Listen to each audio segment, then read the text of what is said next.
बिस्मिल्लाहिर्रहमानिर्रहीम। अस्सलाम वालेकुम जी, मैं हूं शहजाद अहमद और आप देख रहे हैं मेरा चैनल हूं एम आई। तो आज के जिस टॉपिक के ऊपर मैं बात करने के लिए जा रहा हूं, ये टॉपिक जो है वो है जी सेकुलरिज्म के ऊपर। आज इस वीडियो में मैं आपको बताऊंगा कि सेकुलरिज्म आखिर वेस्ट ने इंट्रोड्यूस क्यों करवाया, उसकी रीजन क्या थी, यानी कि उसके पीछे कोज क्या थी सेकुलरिज्म इंट्रोड्यूस करवाने में, कौन सी ऐसी चीज ने उनको मजबूर किया कि वो सेकुलरिज्म की तरफ आए। और फिर उसके बाद पूरी दुनिया ने कितार बना के उस सेकुलरिज्म को अडॉप्ट करना शुरू कर दिया, उस सेकुलरिज्म के पीछे भागना शुरू कर दिया। इंशाल्लाह इस वीडियो के ऊपर मैं आपको एक प्रॉपरली बताऊंगा कि उसकी रीजंस क्या थी। तो उसके लिए आपको मेरी इस वीडियो को एंड तक देखना होगा ताकि आपको पता चल सके कि आखिर वो कौन सी ऐसी वजूहात थी। तो टॉपिक को स्टार्ट करने से पहले अगर आपने मेरे चैनल को सब्सक्राइब नहीं किया तो इसको फौरन से सब्सक्राइब करें, मेरी वीडियोस को लाइक करें और इसके ऊपर कमेंट जरूर करें। तो आज का टॉपिक है जी सेकुलरिज्म है क्या। सेकुलरिज्म 1851 में एक ब्रिटिश राइटर था जिसका नाम था जॉर्ज हॉलिऑक।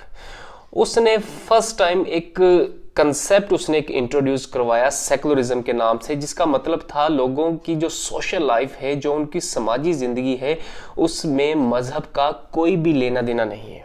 यानी कि जो इंसान है उसकी सोशल लाइफ में मजहब बिल्कुल भी इंटरफेयर नहीं करता। उसने कहा जी लोगों के अंदर टॉलरिज्म का होना बहुत ज़रूरी है, लोगों के अंदर बर्दाश्त का होना बहुत ज़रूरी है, लोगों को लिबरल होना चाहिए और उसके लिए आपको मजहब को अलग करना होगा। और फिर इसके बाद जो सबसे ज़्यादा जिसका कंसेप्ट फेमस हुआ वो था जॉन लॉक। जॉन लॉक जो था वो इंग्लिश फिलोसोफर था। उसने अपनी राइटिंग्स में सेकुलरिज्म को इंट्रोड्यूस करवाया और उसके ऊपर उसने बड़ा जोर दिया। जो जॉन लॉक था उसने बड़ा ही एक्सट्रीमली इस चीज के ऊपर फोकस किया और उसने एक टर्म इन्वेंट की उस वक्त, वो थी चर्च और स्टेट, इन दोनों को अलग कर दिया जाए। जॉन लॉक ने सेकुलरिज्म को बड़ा ही एक्सट्रीम लेवल पे उसने जाके उसके ऊपर बात की। उसने कहा चर्च और स्टेट इन दोनों को अलग हो जाना चाहिए, क्योंकि जो मजहब है वो हमारी जिंदगियों में एक नेगेटिव रोल प्ले कर रहा है।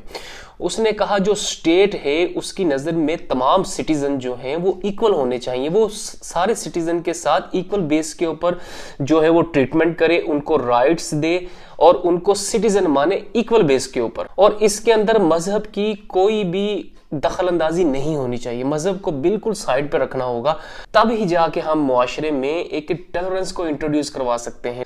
तो अब यहाँ पे एक ये क्वेश्चन पैदा होता है कि कौन सी चीज ने पूरे के पूरे यूरोप को मजबूर कर दिया कि वो सेकुलरिज्म को अडॉप्ट करे। क्योंकि वेस्ट में जितनी भी जंगें हुई उसकी सबसे बड़ी रीजन जो थी उनका मजहब था, उनका रिलीजियस बिलीफ था। उसकी बेस के ऊपर उनके यहाँ 30 ईयर वॉर हुई, उनके यहाँ 80 ईयर वॉर हुई, स्पेनिश फ्रैंको वॉर हुई उनके यहाँ ग्रेट परसिक्यूशन हुआ। जितने भी उनके यहाँ कॉन्फ्लिक्ट हुए, उन कॉन्फ्लिक्ट में उन्होंने 60% से भी ज्यादा अपनी पॉपुलेशन को खत्म कर दिया। कुछ भूख की वजह से मर गए, कुछ बीमारियों की वजह से मर गए और कुछ जंग की नजर हो गए। तो ये सबसे बड़ी रीजन थी कि वो मजबूर हो गए कि वो एक नया कंसेप्ट इंट्रोड्यूस करवाएं। आखिर ये सारे कंसेप्ट वेस्ट के माइंड में आए कैसे, यानी कि उस वक्त जो इनलाइटमेंट एरा था जो 17वीं और 18वीं सदी में स्टार्ट हुआ, जिसमें उनके जो दानिश्वर थे वो इस चीज को सोचने के ऊपर मजबूर हो गए, डिस्कशन करने पे मजबूर हो गए किस तरह हम एक सिविलाइज्ड नेशन बन सकते हैं, हम किस तरह अपने मुआशरे में अपने मजहब में रिफॉर्म्स लेके आ सकते हैं। और उसकी सबसे बड़ी वजह थी उस वक्त एक ऐसी सिविलाइजेशन थी जिसने पूरी दुनिया को डोमिनेट किया हुआ था और वो थी इस्लामिक सिविलाइजेशन। इस्लाम उस वक्त इतना बड़ा कल्चर और इतनी बड़ी सिविलाइजेशन बना हुआ था कि हर इंसान उससे इंस्पायर था। यानी कि जितनी भी उस वक्त की माइनॉरिटी थी वो सबसे ज्यादा जो उनको पीस और सबसे ज्यादा जो उनको राइट्स मिले वो मिले अंडर इस्लामिक सिविलाइजेशन। इस्लाम की सिविलाइजेशन के अंदर उनको सबसे ज्यादा राइट्स दिए गए, और जो कि पर्शियन और रोमन एम्पायर इन चीजों को देने में मुकम्मल तौर पर नाकाम हो चुके हुए थे। और जब इस्लाम पूरी दुनिया को डोमिनेट कर रहा था तो जो पूरा का पूरा यूरोप है, जो वेस्ट है, वो एक दूसरे की जान के दर पे था। वो एक दूसरे को कत्ल कर रहे थे, वो एक दूसरे को मार रहे थे, एक दूसरे की आजादियों को छीन रहे थे, सिर्फ और सिर्फ एक मजहबी बिलीव की वजह से।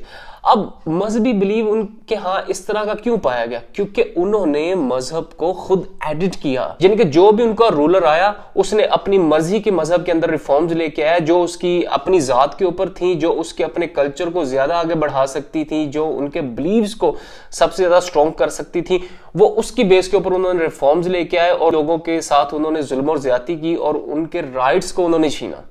ये सबसे बड़ी बुनियादी वजह थी सेकुलरिज्म की, कि सेकुलरिज्म वो क्यों सेकुलरिज्म की तरफ जाने के ऊपर मजबूर हो गए, क्योंकि उन्होंने अपने मजहब में हमेशा खुद चीजें एडिट की और खुद उसको बेहतर करने की कोशिश की। हमेशा याद रखिएगा, इंसान की बनाई हुई चीज में हमेशा कहीं ना कहीं कॉन्फ्लिक्ट और कहीं ना कहीं प्रॉब्लम पाई जाती है। इंसान कभी भी टोटली भी किसी चीज के ऊपर बिल्कुल भी इंसाफ लोगों को प्रोवाइड नहीं कर सकता। ये सिर्फ और सिर्फ एक आपके अल्लाह की तरफ से, क्योंकि जो आपका खुदा है, जो अल्लाह है, वो हमेशा वो इंसाफ करता है जो पूरी इंसानियत के लिए होता है। और जब इंसान करता है तो वो सिर्फ और सिर्फ उसकी अपने कबीले, अपने कल्चर और अपनी जात के लिए चीजें सबसे पहले होती हैं, बाकी का वो हमेशा बाद में देखता है। तो इसलिए जो चीजें अल्लाह ताला ने दुनिया और पूरी इंसानियत के लिए जो अल्लाह ने डिसाइड कर दी हैं, वो हम जितनी मर्जी उसके ऊपर तनकीद भी कर ले, जो भी कर ले, एट दी एंड हमें उन चीजों को मानना पड़ता है, हमें उन चीजों को एक्सेप्ट करना पड़ता है। तो दूसरा भी ये क्वेश्चन पैदा होता है कि जब वेस्ट ने सेकुलरिज्म इंट्रोड्यूस करवाया तो क्या ऐसी रीजन थी पूरी दुनिया वो सेकुलरिज्म के पीछे उसने भागना शुरू कर दिया? मुसलमानों समेत इन सब ने सेकुलरिज्म को अडॉप्ट करना शुरू कर दिया। हालांकि इस्लाम की तो बहुत रिच हिस्ट्री थी। हम तो उस वक्त जब वो बेचारी जो डार्क एजेस में अपनी जिंदगी गुजार रहे थे, जब वो एक दूसरे को मार रहे थे, इस्लाम तो पूरी दुनिया को उस वक्त डोमिनेट कर रहा था। तो क्या ऐसी रीजन थी कि मुसलमान जो थे अपनी रिच हिस्ट्री से साइड पे होके फिर दोबारा एक जो नई चीज मिली और उन्होंने भी उस चीज के पीछे भागना शुरू कर दिया? ये इंशाल्लाह मैं इसके ऊपर एक अलग से मैं वीडियो बनाऊंगा और मैं इसके ऊपर भी डिस्कशन करूंगा कि क्या ऐसी रीजन थी कि जो मुस्लिम कंट्रीज है वो भी सेकुलरिज्म के पीछे उन्होंने भागना शुरू कर दिया, कौन सी ऐसी वजह थी, कौन सी ऐसी कॉजेज थी। तो इंशाल्लाह मैं इसके ऊपर एक डिफरेंट टॉपिक लेके आऊंगा और उसके ऊपर एक प्रॉपर डिस्कशन करूंगा और आपको बताऊंगा। तो आज जो मैंने आपको बताया वो था जी सेकुलरिज्म, और उसकी मैंने बुनियादी वजह आपको बता दी कि सेकुलरिज्म आखिर क्यों आया और लोगों ने फिर उसको एडॉप्ट क्यों किया।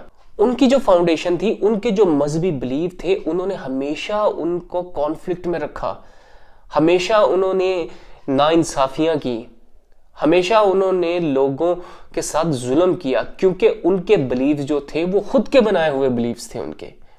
लेकिन हमारी सिविलाइजेशन ने पूरी दुनिया को डोमिनेट करके और एक अमन का एक माहौल बना के, एक प्लूरलिज्म का कल्चर पूरी दुनिया को प्रोवाइड करके साबित कर दिया है कि इस्लामिक सिविलाइजेशन और इस्लाम की फाउंडेशन कितनी मजबूत थी।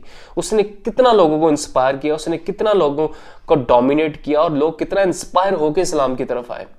तो अगर आज हम इस अपनी जो हमारी इस्लामिक हिस्ट्री है, अगर हम उससे नावाकिफ हैं और हम किसी और चीज़ की तरफ भागने की कोशिश कर रहे हैं, तो हमें जानना हमारे लिए बड़ा ज़रूरी है कि वो चीज़ आखिर आई क्यों, उस चीज़ के आने का मकसद क्या था और किन बेसिस पे वो चीज़ लेकर आए और वो चीज़ एक्चुअल में है क्या। तो ये था जी मेरा आज का टॉपिक। तो मैं उम्मीद करता हूँ आपको पसंद आया होगा और मुझे ज़रूर कमेंट्स किया कीजिए, क्योंकि आपके कमेंट्स मेरे लिए बड़े ज़रूरी हैं ताकि मैं मज़ीद इस तरह के और टॉपिक लेके आ सकूँ और आपके सामने एक डिस्कशन कर सकूँ। तो आज के लिए मुझे इजाज़त दीजिए। अल्लाह हाफिज़।